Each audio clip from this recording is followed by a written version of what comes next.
유럽은 긴급히 안보에 대한 책임을 더 많이 져야 한다. 트럼프의 미 대선 승리가 확정되자 폴란드 외무장관이 긴급 인터뷰를 했습니다. 트럼프의 미 대통령 선거 승리가 확정되자마자 인터뷰를 한 것인데, 그는 이제 유럽 국가들이 국방비를 늘려 스스로를 지켜야 하는 상황이 되어버렸다고 했습니다. 이것은 그동안 여유를 부리던 국가들에게 경고 차원에서 한 발언으로 해석되었습니다. 트럼프가 재선에 성공하자마자 유럽에서는 충격적인 반응이 나오고 있습니다. 반면 한국산 무기를 대거 도입해 총알 배송으로 전력화시킨 폴란드만이 여유를 부리고 있습니다. 당장 불똥이 떨어진 유럽 국가들은 이제 한국산 무기에 대해서 더 많은 러브콜을 보낼 수밖에 없을 것이라고 말하고 있습니다. 한국에게 트럼프 재선은 위기이자 기회라고 했습니다. 국내에서는 트럼프에게 천문학적인 방위 분담금을 요구받을 것이라는 우려가 나오고 있는 가운데, 이번 기회로 핵무장을 할 수 있다는 전망이 나오고 있습니다. 트럼프 2기 행정부 백악관 국가안보보좌관 후보로 거론되는 엘브리지 코입이 전 국방부 부차관보가 지난 5월 한 인터뷰에서 한미가 북핵을 억제하기 위해 모든 선택지를 고려할 필요가 있고 한국의 핵무장을 배제하지 않는다라고 발언한 바 있습니다. 트럼프는 1기 행정부 때부터 동맹국에 대한 미국의 안보 공약 지출이 과하고 비효율적이라고 강조해오며 한국의 독자 핵무장에 대해서 말해왔습니다. 최근 북한은 국가핵무력 완성을 선언하며 비핵화 협상에 나서지 않겠다고 선포했기에 한국의 독자 핵무장론에 더욱더 힘이 실리고 있습니다. 게다가 바이든 정부도 내각 중 2명의 장관과 차관급 인사까지 한국의 독자 핵무장에 대해 긍정적인 입장을 표명했는데, 트럼프 정부에서는 우리 정부에 강력한 의지만 있다면 핵무장 가능성이 활짝 열린다는 것입니다. 전 북핵 특사로 활동한 로버트 갈루치는 트럼프 행정부 2기에서 한국의 핵무장을 시킬 수 있다며 한국은 핵무기 개발에 불과 6개월밖에 걸리지 않을 것이라고 했습니다. 또한 갈루치 전 특사는 사람들은 북한이 미국 때문에 핵을 만든다고 생각하지만 사실은 중국도 크게 의식하고 있다며, 따라서 한국의 핵무장을 한다고 하면 생각보다 반발이 크지 않을 것이라고 했습니다. 한국의 핵무장은 북한의 핵과 균형을 이뤄 안보를 지키는 것과 동시에 북한 유사시 내려오려는 중국까지 막아낼 수 있는 무기가 된다는 말이었습니다. 사실 중국은 견제하는 미국의 입장에서도 한국이 핵을 가지고 있는 것이 절실합니다. 한국은 그동안 꾸준히 핵무장을 준비했다는 말까지 하고 있습니다. 이미 트럼프 행정부 일기 때 한국의 미사일 사거리와 탄도 중량 제한을 해제해주면서 한국은 최근 공개된 괴물 미사일 현무5를 만들었습니다. 현무5는 북한 지하벙커를 파괴할 목적으로 만들어졌으며 탄두 중량 8톤에 사거리가 300km에 불과하다고 주장하였으나, 최근에는 탄두 중량을 1톤으로 낮출 경우 사거리가 5,500km까지 늘어난다고 밝혔습니다. 현무5가 공개되자 중국의 군사 전문가들은 미국의 핵미사일보다 한국군의 현무5가 중국군에게는 더욱더 위협적이라고 했습니다. 미군의 핵무기는 공중에서 폭발해 지상의 물체는 다 사라지게 해도 지하벙커는 건드리지 못한다고 했습니다. 하지만 한국의 현무5에 핵탄두가 달린다면 중국 수뇌부가 있는 지하벙커까지 초토화시킬 수 있다는 것입니다. 중국은 한국에 미국의 핵자산을 재배치해 현무5에 핵탄두를 달 수 있다는 우려를 했는데, 만약 트럼프 2기가 한국의 핵무장을 허용해 한국이 이를 추진한다면 우리 기술로 핵탄두를 달아서 현무5를 핵무기로 만들 수 있게 됩니다. 이렇게 트럼프 재선은 한국의 핵무장 가능성을 높이며 한국의 방산 수출에도 큰 기회라는 말이 나오고 있습니다. 폴란드 군사매체 WP테크는 그들은 트럼프의 통치를 두려워한다, 그들은 폴란드를 부러워하며 본다 라는 제목의 기사를 보도했습니다. 이 매체는 스페인의 한 매체가 폴란드가 트럼프 대통령 2기를 가장 잘 준비한 EU 국가라고 언급했다며, 폴란드는 나토의 주요 국가가 된 반면 스페인은 이 문제를 심각하게 방치해 트럼프의 표적이 되었다고 했습니다. 또한 이 매체는 폴란드는 미국과 한국의 무기를 대거 도입했다며, 한국의 K-39 천무와 FA-50, K9 자주포, K2 전차가 군대 현대화 맥락의 중요한 방향이 되었다고 했습니다. 트럼프는 지난 8월 유세에서 나토 국가들이 GDP의 3%를 국방비로 지출해야 한다고 말하며 2%는 세계의 도둑질이라고 말했습니다. 폴란드는 올해 GDP의 약 4.11%를 썼다며 모범 국가로 말하면서 국방비를 적게 지출한 유럽 국가들은 앞으로 곤혹스러운 상황을 맞이하게 되었다고 했습니다. 트럼프는 24시간 이내에 우크라이나 전쟁을 끝낼 것이라고 했는데, 유럽은 러시아의 승리를 안겨주는 것도 우려하고 있지만 전쟁 후 유럽에서 미국이 철수를 한다는 것에 공포감을 느끼고 있습니다. 트럼프 측에 가까운 싱크테크인 리뉴잉 아메리카는 동유럽에 주둔한 미국의 모든 지상부대를 철수해야 한다고 썼습니다. 이들의 역할은 앞으로 군대를 강화하고 있는 폴란드, 대규모 예비군을 보유하고 있는 핀란드, 나토의 기갑 중추인 냉전시대 역할로 복귀할 수 있는 독일이 대신해야 한다는 것이었습니다. 이제 유럽 국가들은 스스로 지켜야 하는 상황이 되어버렸는데 한국에게서 대거 무기를 도입한 폴란드만이 안심하는 상황이 되어버렸습니다. 유럽에서 트럼프 재선 소식에 가장 충격을 받은 나라는 루마니아였습니다. 폴란드에 뒤따라서 K9 자주포 등 한국산 무기를 도입하고 있지만 폴란드를 보라하며 앞으로의 상황을 예측했습니다. 디펜스 루마니아는 6일 폴란드는 뚫을 수 없는 벽으로 변하고 있습니다. 제가 러시아라면 폴란드를 우회하겠습니다. 그런데 루마니아는 어떤가요? 라는 제목의 기사를 보도했습니다. 루마니아 출신 유럽 안보 전문가 윌리아 조자는 여러 차례 침략과 분단을 겪으며 격동의 역사를 겪은 폴란드는 오늘날 대규모로 무장하고 있다며 내가 푸틴의 입장이라면 폴란드를 피할 것이라고 말했습니다. 하지만 루마니아나 발트 연안 국가들의 상황은 별로 좋아 보이지 않는다며 트럼프 행정부가 복귀한다면 우리가 쓰는 국방비가 압박받을 것이고 무엇보다 우리 자신을 방어할 능력도 없다는 것은 아주 확실한 사실이라고 했습니다. 매체는 폴란드가 유럽에서 가장 강력한 지성군이 되는 것은 시간 문제라며 미국의 에이브람스 탱크와 무려 1000대의 한국산 K2 전차를 계약했다고 말했습니다. 당장 유럽 국가들은 발등에 불이 떨어졌는데 폴란드가 한국산 무기를 받는 속도에 부러운 시선을 보내고 있습니다. 지난 10월 25일 폴란드를 향하는 또 다른 K2 전차 7대와 K9 자주포 16대가 경남 창원시 마사랑에서 목격되었습니다. 이는 곧 폴란드에 총 69대의 K2 GF와 124대의 K9 자주포가 갖춰진다는 것을 의미한다고 했습니다. 이 영상을 본 한 한국 네티즌은 이 정도면 폴란드는 와우 회원임이라고 말했습니다. 폴란드는 지난 10월 3일 K2 전차 6대가 실린 함선이 하역되었다고 알렸는데 이로써 폴란드와 첫 번째 계약에 따라 180대 탱크 중 62대가 이미 폴란드에 인도되었다고 말했습니다. 그런데 한 달 후 또다시 한국은 7대의 K2 전차가 준비되어 69대가 되는데 거의 3-4일 만에 한 대를 뽑아내는 정말 놀라운 속도였습니다. K9 자주포는 9월 12일에 12대, 10월 8일에 12대가 도착하고 이번에 16대가 도착하는데 거의 이틀에 한 대가 생산되며 점점 더 속도가 빨라지고 있습니다. K2 전차를 탈락시키고 독일산 레오파드 2A 전차 54대를 계약한 노르웨이는 계약한 지 거의 2년 만인 최근에서야 받기 시작했다고 알려졌습니다. 노르웨이와 비슷한 시기에 계약한 폴란드는 곧 69대를 보유하게 되는데 거의 납품 속도가 2년이나 차이가 나고 있습니다. 네덜란드와 크로아티아가 레오파드 2A8 전차를 도입하려 하는데 너무 느린 속도로 도대체 언제 받을 수 있냐는 말이 나오고 있습니다. 지금 유럽에서는 한국산 무기를 먼저 도입한 폴란드에 이어 많은 국가들이 한국산 전차나 자주포에 대한 도입을 검토하고 있습니다. 이런 가운데 지난 5일 전한미 연합사령관 3명이 하나 에어로스페이스 사업장을 방문했습니다. 여기서 K9 자주포와 K10 탄약 운반차를 보며 하나 에어로스페이스의 무기체계는 세계적인 수준이라고 극찬했습니다. 에이브람스 전 사령관은 전장에서 안전하고 신속한 탄약 장전은 매우 중요하며 탄약 운반 차량은 미군의 게임 체인저가 될 수 있다고 말했습니다. 이제 한국 무기는 유럽은 물론 미국에서도 필요한 수준에 도달하고 있습니다. 트럼프는 모든 전쟁을 종식시킨다고 했지만 트럼프식 평화를 위해서는 더 많은 무기가 필요해지는 상황이 되고 있고 이를 빨리 실현시켜줄 나라로 한국이 지목되고 있습니다.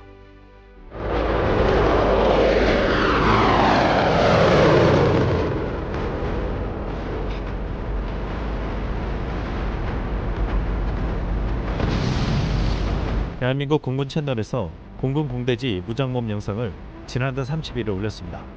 우리 공군이 보유한 전투기에서 지상을 향해 공격할 수 있는 공대지 무기의 살벌한 위력이 드러났습니다.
특히 마지막에 등장한 장거리 공대지 유도 미사일 타우러스는 최근 7년 만에 실사격에 성공했는데 무려 400km를 날아가 서해상 사격장에 설치된 표적에 명중했습니다. 이를 보고 국내 네티즌들은 아군 아니었으면 큰일 났을 단체, 오늘도 두 벌이 뻗고 잠잘 수 있겠다, 감사합니다 라고 말했습니다. 타우러스 미사일은 스텔스 기술로 북한 레이더망에 탐지되지 않으며 두께 3m 철근 콘크리트를 관통할 수 있어 북한 지하 벙커 파괴에 최적화되어 있습니다. 강력한 탄도와 스텔스 기술에 다양한 항법으로 500km 목표물을 은밀하되 강력하게 정밀 타격하는 타우러스는 유럽을 비롯해 전세계 국가들이 가장 원하는 미사일로 급부상하고 있습니다. 그런데 비유럽 국가 중에 한국만이 유일하게 전력화시켜 무려 260발을 보유하고 있습니다. 타우러스 차기 모델 타우러스 350K2는 한국과 독일이 공동으로 개발하고 있는데 2-3년 후 한국에서 타우러스 350K2가 독점 생산될 것이라고 했습니다. 이렇게 되면 FA50의 수출 견인차이자 KF-21 초도 양산의 돌파구가 될 것이라고 전망하고 있습니다. 지난 9월 슬로바키아 로베르코 피코 총리가 한국을 방문해 전략적 동반자 관계를 체결한 후 지난달 슬로바키아 군대와 국방부 대표단이 한국을 다시 찾아왔습니다. 당시 FA50 항공기가 주둔하고 있는 공군기지와 생산하는 카이 공장을 둘러보았습니다. 카이는 FA50에 장착할 수 있는 KGB 활공폭탄과 CBU-103 및 MK-82 폭탄, AGM-65 매버리 공대지 미사일 및 AIM-9 사이드와인더 공대공 미사일을 보여줬습니다. 슬로바키아 대표단은 이에 놀라워하며 지난 2018년에 구매한 F-16 블록 70 전투기 성능을 보완하는 첨단 훈련기 및 전투기로 F-50 열대 구입을 고려하고 있습니다. 최근 한국은 공대지 미사일뿐만 아니라 적의 전투기를 격추할 수 있는 공대공 미사일 도입에도 빠르게 움직이고 있습니다. 최근 한국은 KF-21을 위해 100개의 미터 미사일을 구매한 것으로 알려졌습니다. 방사청 핵심 관계자는 가격, 인수 시기, 후속 군수 지원 등 모든 조건에 대한 협상이 타결돼 계약이 체결됐다며 이번 계약으로 미티어 1차분 100발을 KF-21 1차 양산에 맞춰 들여오게 됐다고 밝혔습니다.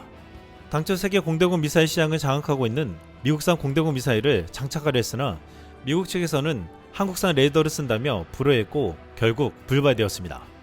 하지만 미국의 암남보다 사거리, 비행속도 등에서 앞서는 미티어의 도입으로 KF-21의 공격력과 수출시장 경쟁력이 한층 높아질 것으로 방사청은 기대하고 있습니다.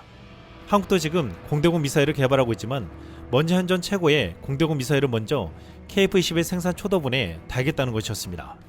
카이는 지난해 12월 폴란드 공군에 FA50 GF-12대를 전달하였는데 수출 계약을 체결한 지 1년 3개월 만에 납품을 성공적으로 완료했습니다. 그리고 이제 폴란드용으로 개량한 FA50PL 36대 납품을 눈앞에 두고 있습니다. 폴란드는 FA50PL에 미국산 암람 미사일을 달기로 원하고 있는데 지금 카이는 미국의 동의를 얻는 과정이 내년 초쯤 완료될 것으로 기대하고 있다고 했습니다. 그렇게 되면 FA50은 미국 암람 미사일과 미티어 미사일, 나중에는 한국산 공대공 미사일까지 장착할 수 있게 됩니다. 한국은 한국산 전투기에 미국산, 유럽산 그리고 한국산까지 최고의 무장을 할 수 있게 해주려고 있습니다. 지금 폴란드에 이어 필리핀과 우즈베키스탄, 이집트가 FA50 도입을 검토하고 있습니다. 또한 노후화된 F-16을 대체하거나 보완하려 하는 동유럽 국가들도 탐을 내고 있습니다. 폴란드 군사 매체 디펜스24는 최근 한국에서 폴란드 F-50의 생산 모습은 어떠한가요? 라고 물으며 유명 군사 전문가들이 나눈 토론 영상을 올렸습니다. 이들 중에는 F-50에 대한 반대 여론이나 부정적인 여론이 한동안 들끓었으나 F-50에 대한 진가를 말하는 이의 발언이 눈에 띄었습니다. Wyjazd był zorganizowany przez Korean Aerospace Industries, producenta samolotów i śmigłowców, m.in. zakupionego przez Polskę lekkiego samolotu bojowego FA-50, no ale także perspektywicznego samolotu KF-21, jednego z najnowocześniejszych na świecie. Wyjazd miał kilka takich podstawowych swoich elementów. Pierwszym z nich i najważniejszym była wizyta w zakładach, gdzie FA-50 powstają. Drugim baza, gdzie te samoloty są eksploatowane. Największa baza z FA-50 na świecie, gdzie bazuje 8 skrzydło myśliwskie je wykorzystujące, a także Przy okazji niejako byliśmy na pokazach lotniczych w Sanchon, nieopodal zakładów, gdzie FA-50 powstają. No i między innymi można tam było obejrzeć w locie T-50, czyli samoloty szkolne, na bazie których powstały FA-50, zespołu akrobacyjnego Black Eagles, który wykonał bardzo efektowny pokaz w powietrzu. Jeden z bardziej efektownych zespołowych pokazów, jakie chyba widziałem w życiu. No i o tyle dawał dreszczyk adrenaliny, że w przeciwieństwie do Europy, w Azji można przelatywać nad publicznością i piloci koreańscy nie umieszkali tego robić. No, zacznę może od zakładów, ale zakłady w Sancheon też stały na bardzo przyzwoitym poziomie. Na linii montażu końcowego znajdowało się około 20 tych samolotów, z czego 6 polskich, na których Koreańczycy piszą ich numery taktyczne, czyli były tam samoloty o numerach od 50-13 do 50-15. Oprócz tego produkowano tam TA-50, czyli takie mniej zaawansowane samoloty szkolno-bojowe właśnie. Jak ktoś śledzi DFS-24, to wie, że ja od początku broniłem pomysłu zakupu tych samolotów i początkowo na Twitterze działałem w pewnym osamotnieniu, jak to się śmieje, walcząc z całym polskim Twitterem.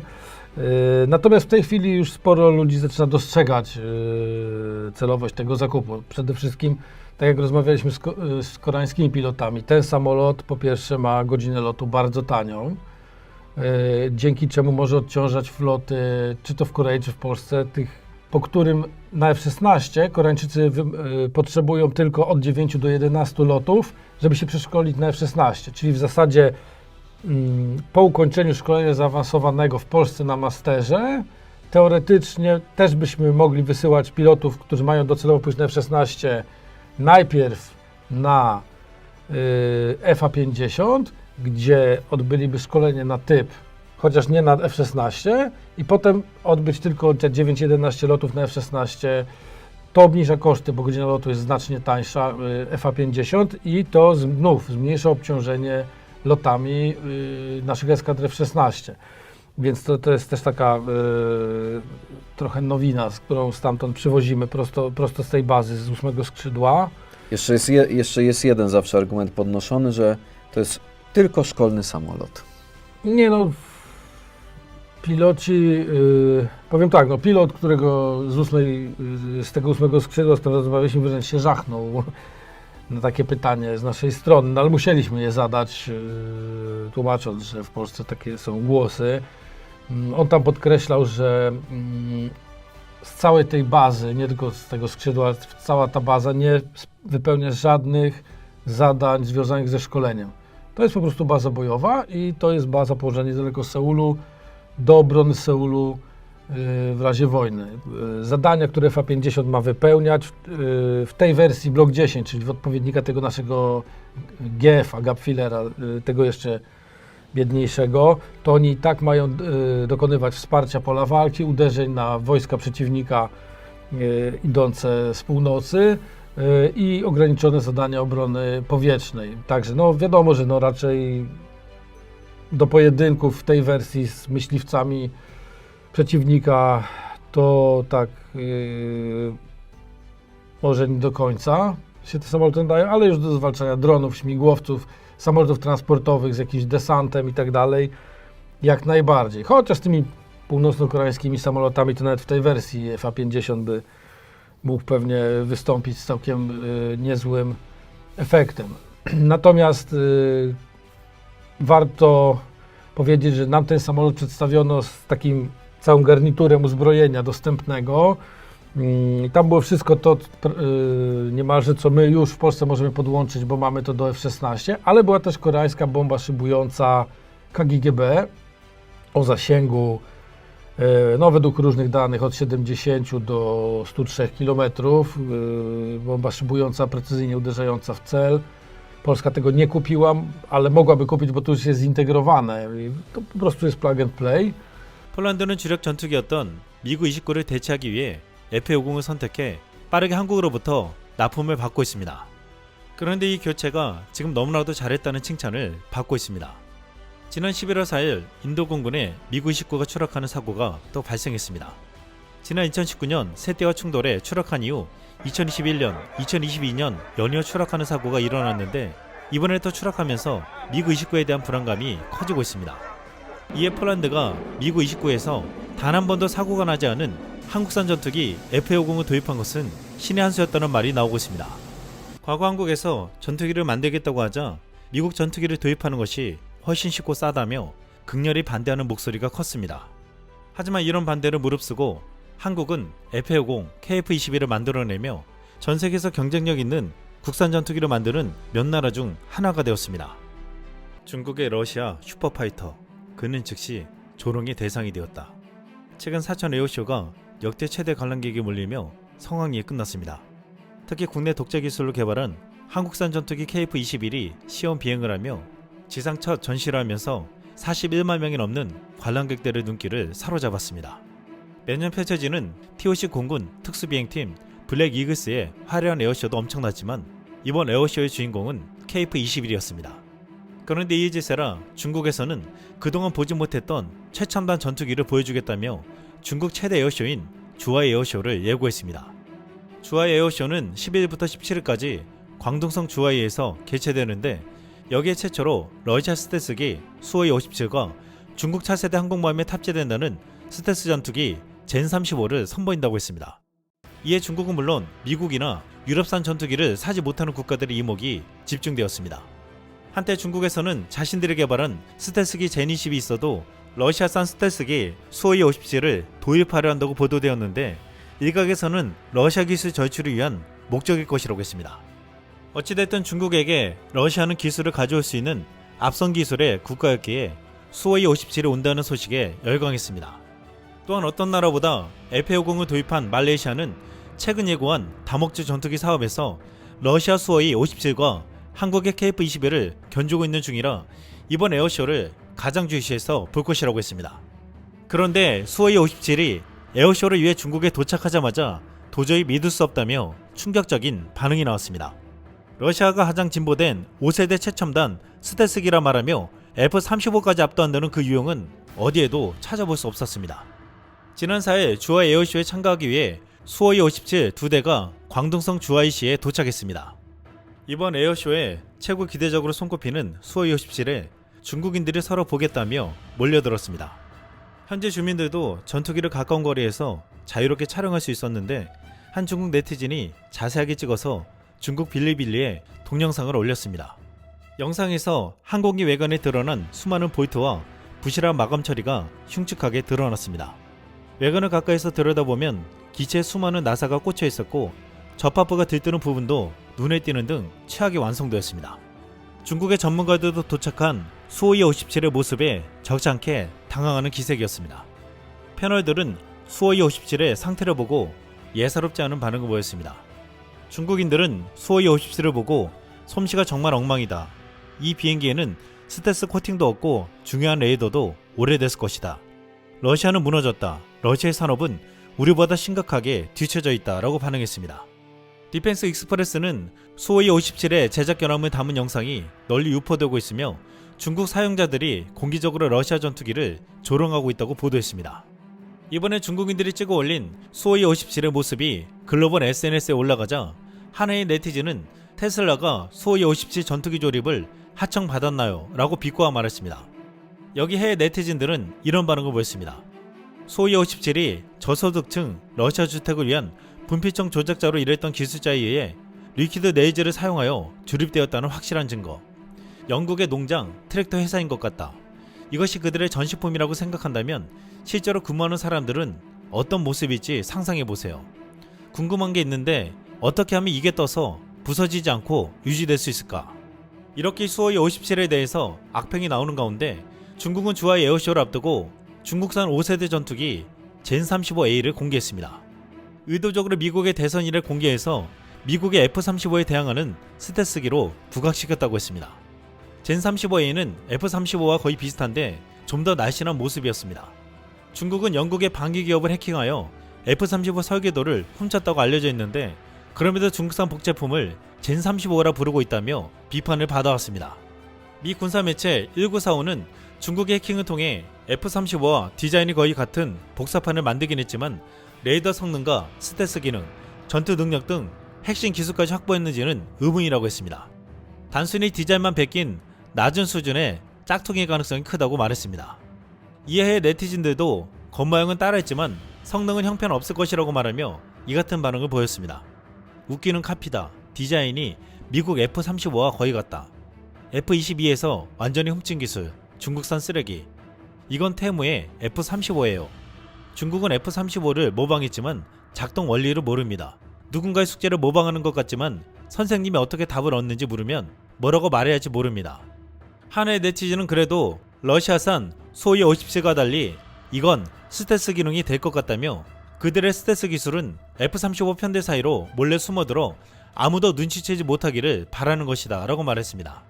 재밌는 것은 중국이 러시아 소위 57을 조롱할 때 해외 네티즌들은 중국의 젠 35를 조롱하고 있다는 것입니다. 이렇게 중국과 러시아 전투기가 저평가되고 있는 가운데 한국산 전투기에 대한 미국 전문가의 놀라운 평가가 주목을 받고 있습니다. 최근 한국을 방문한 F-22와 F-35를 만드는 세계 1위의 방산기업 록히드 마틴의 그래머 울머 사장은 40년 전 우리는 한국인들에게 항공기 조립법을 가르쳤습니다. 이제는 우리가 그들에게 배우고 있습니다 라고 말했습니다. 울머 사장은 다른 국가와 차별되는 한국의 제조, 엔지니어링 역량이 K방산의 성공 요인 중 하나라고 설명했습니다. 또한 대한민국 산업은 경제적인 동시에 매우 높은 품질의 소재를 생산한다며 한국의 항공기 금속 부품 제조를 전문으로 하는 중소기업이 록히드 마틴의 베스트셀러 중 하나인 C-130 수송기 핵심 부품 등을 공급하고 있다고 했습니다.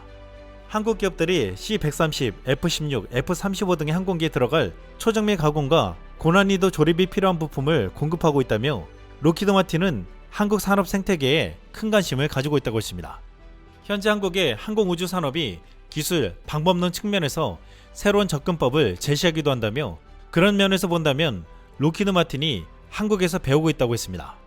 이번에 러시아가 소위 57을 내세운 것은 서방의 제재로 대량 생산에 어려움을 겪고 있어 해외 구매자 확보가 시급한 상황이기 때문이라고 했습니다.